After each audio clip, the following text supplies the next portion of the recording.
Hi everyone, welcome to అపూర్వ వంటలు. ముందుగా మీ అందరికీ సంక్రాంతి పండుగ శుభాకాంక్షలు.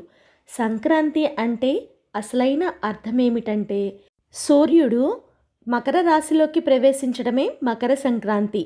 కాలం దక్షిణాయనం నుండి ఉత్తరాయణంలోకి వస్తుంది.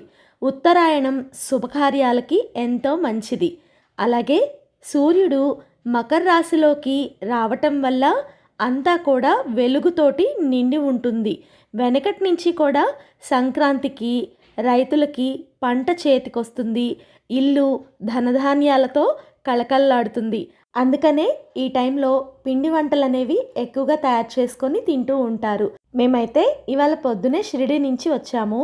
అందుకని చక్కగా పెసరపప్పు పొంగల్ని తయారు చేసి స్వామివారికి నైవేద్యంగా సమర్పించి పూజ చేసుకొని అందరం తల అంతా నోట్లో వేసుకున్నాము. మన పిల్లలకి సంక్రాంతి విశిష్టతని తెలపడం వల్ల ముందు తరాల వాళ్ళు కూడా దీన్ని నేర్చుకుంటారని నా ఉద్దేశం. వీడియో నచ్చితే లైక్ చేసి సబ్స్క్రైబ్ చేసుకోండి.